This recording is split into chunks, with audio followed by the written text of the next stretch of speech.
The rain that evening was falling as if someone in the sky had decided to wash away all the sin from the city.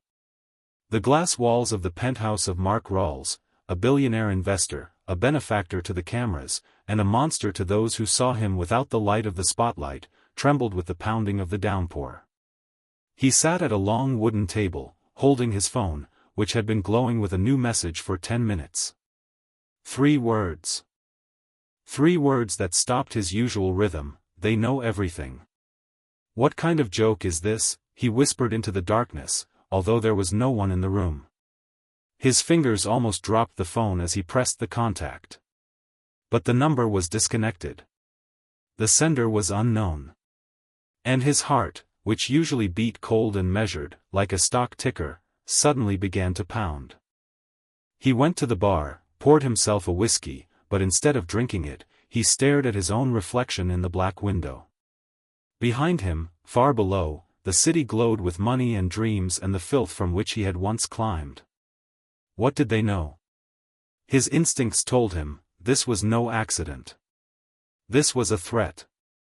And it came from within. A few minutes later the extension rang. The secretary's voice, almost trembling. "Mr. Rawls, you need to turn on the news. Turn it on here." And in a second the screen on the wall came to life. It had the familiar logo of a news channel, and the anchorwoman was smiling coldly. "Just now, journalists have received leaked documents linking Mark Rawls to offshore schemes, money laundering, and illegal financial transactions under the guise of charitable foundations."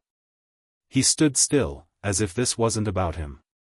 But inside, the fire was already burning. He knew, only 5 people in the world could see these documents. And one of them had betrayed him. The phone lit up again. "You have 72 hours to disappear. Or they will destroy you." He squeezed the screen so hard that it almost cracked. But for the first time in years, he felt fear. Not for the money, not for the empire.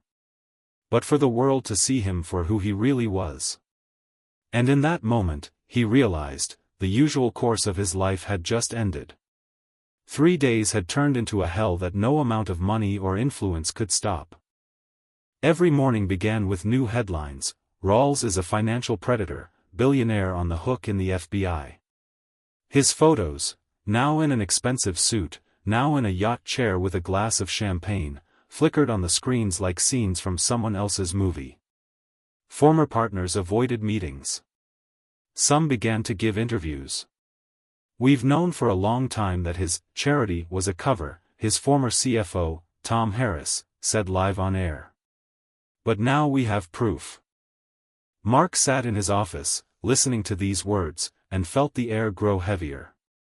Harris was one of the 5 people with access to the documents. And if he spoke, it was for a reason. "Do you think he's working with them?" Rawls asked his lawyer, who was standing across from him, taking off his glasses. "He's with them, Mark. And it seems he's not alone." The most painful blow was when his sister, Grace, whom he had once rescued from a debt hole, suddenly appeared in an interview, tearfully saying, "I can't keep quiet anymore. He's ruined not just businesses, he's ruined people's lives. Mine too." It hit him harder than any financial blow. He remembered the nights he'd given her money so she could escape her abusive husband. And now she was part of this public execution. That evening brought another blow. 2 FBI agents knocked on his office door. One of them, a dark-skinned man with a deep voice, said simply, "We've got a search warrant. It won't take long, if you'll cooperate." Among the stolen items was a safe containing a hard drive with files that could bury not only him, but several influential senators. Mark realized that now he was not just a target, he was part of a big game. And those who pulled the strings would not stop until his name became a symbol of his downfall. That night, when the city was already asleep, he was left alone in the penthouse, looking out over the black Hudson River. A thought that came back again and again: maybe they are right? Maybe I deserve this? But another, darker one whispered, no. This is a hunt. And you must survive. When the lights went out in a sudden blackout, he felt that he no longer controlled anything. Not his money. Not his reputation. Not even his own fear. The night after the lights went out gave way to a dawn that seemed strangely quiet to Mark. The phone was silent, and it was suspicious. He was sitting in the dark kitchen corner, drinking cold coffee, when there was a knock on the door. Not loudly, 3 times, with a long pause. "You probably don't remember me," said the woman standing in the doorway.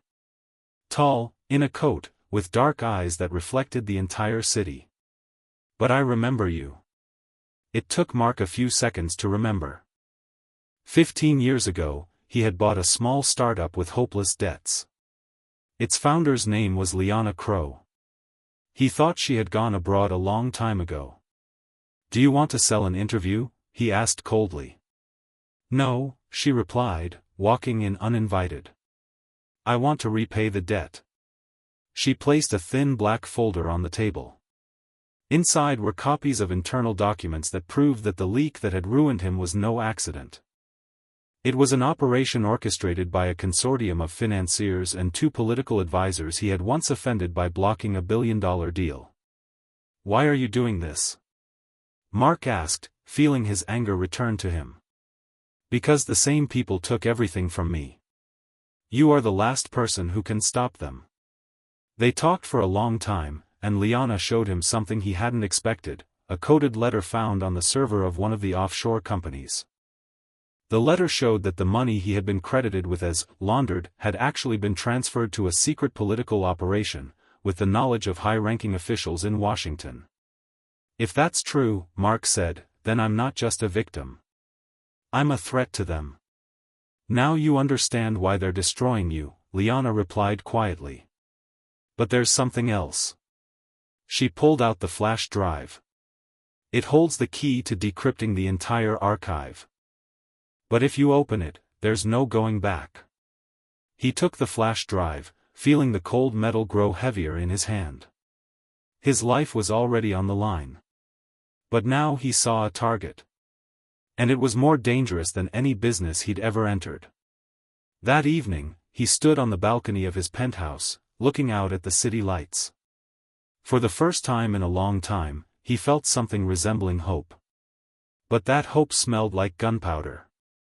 He'd been waiting for this meeting since he'd inserted the flash drive into his old, unplugged laptop.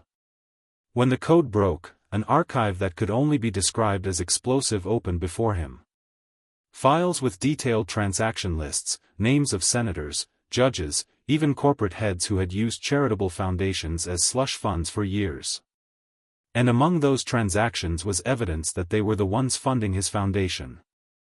Liana watched him as he raised his head. "If I go public, they'll kill me. And you too.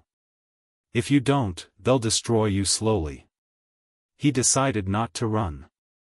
All his life, Mark had seen conflicts as deals, calculating the risks, finding leverage, putting pressure on his opponent. But this time there were no leverage, only the truth that couldn't be sold. He set up a meeting at a private club in Midtown. There were 3 people at the table: Senator Blake, financier Green, and his former advisor Ronald West. The atmosphere was thick, like before a thunderstorm. "You made a big mistake, Mark," Blake said, pouring himself a glass of whiskey. "You're going where you don't understand the rules. And the rules are, you steal, and we keep quiet." His voice was quiet, but every word cut like glass. "You want a deal?" Green interrupted. "We'll give you a way out. You disappear abroad, we leave you some of the money, and you forget everything you've seen." For a second he thought it would be easy to agree. Buy a villa on the Mediterranean, bury the past. But then he saw Liana's face. And suddenly the face of Grace, his sister, who, although she had betrayed him, was also a victim of this circle, appeared in his mind. "No," he said. "I'm not going. And I'm not going." He threw a copy of the archive on the table. Their faces changed. Green paled, Blake clenched his fists, and West only smiled wryly. "Then you're dead," he whispered. As he left the club in the cold rain, Mark knew the countdown was on. Maybe he would live another day, maybe a week. But now he was playing his game. No guarantees. No safety net. All or nothing. The news broke early in the morning. The archive that Mark had given to investigative journalists had spread across the internet faster than his enemies could react. The names of senators, financiers, even several heads of influential media companies, everything had become public. The city was buzzing, Washington was trembling, and on Wall Street, for the first time in years, someone was selling stocks not because of the numbers but because of fear. Mark watched the broadcast from the small hotel room in Brooklyn, where he had moved after that night. His face was no longer on the front page, now theirs was. But he knew, this was not the end. The phone rang several times, but he did not answer. Only when the name, Grace, appeared on the screen did he pick up the phone. "Why did you do it?" Her voice was quiet, as if she was afraid that they were being eavesdropped on. "Because someone had to," he answered. "But you will lose everything." "I've already lost everything." She was silent, and then she said, "Maybe you're not what I thought." After that call, he went out onto the roof of the hotel. The night was warm, the stars were shining, as if nothing had happened in the world. He suddenly felt that all these years his wealth had been a cage built of glitter and lies. And now, when the door opened, he didn't know where to go. There was only one thing left in his pocket, a flash drive with the entire archive. He gave the journalists a copy, but he kept the original. Not because he wanted to get back into the game, but because he knew, the system wouldn't disappear with one blow. And, perhaps, the day would come when he would have to open this box again. He thought about the question that now haunted him: is it possible to be rich and honest? Maybe not. But he knew differently, sometimes the truth is more expensive than money.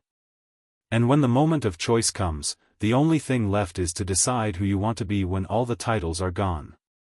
He stood under the stars, listening to the noise of the city, which even after the exposure continued to live its own rhythm.